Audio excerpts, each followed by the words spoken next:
Hello, Wisdom King and Weasley Vlog. So, eto nga, magandang gabi. Tamang bili lang sana kami neto ng lugaw, pero may nadaanan kaming takoyaki. So, ang sabi ng kuya, Wisdom King is tikman namin. So, napa-order nga kami neto ng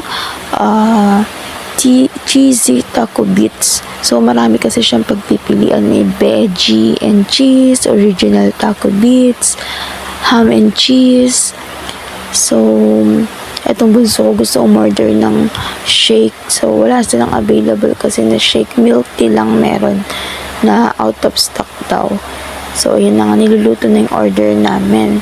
And then, ano siya, 1, 2, 3, 4, 5, 6, 7, 8, 9, 10, 11, 12. 12 pieces siya. Super sulit naman kasi ang lalaki niya, saka napakasarap. And then, yan, lalo na pag sobrang init mo siyang kinain, halos mapaso yung bunganga mo. Yan, meron din silang pa-chocolate and shake. Bigilan nilang namin siya ng shake dun sa 7-Eleven kasi nga ang kulit. So, minsan lang din naman kaya pagbigyan na. Dahil kalalabas lang din sa ospital neto ni kuya kaya pinagbigyan na namin. And then, ayan na nga, takam na takam yung bunso natin. So, kain po tayo. Ayan siya. Diba, sulit na sulit siya.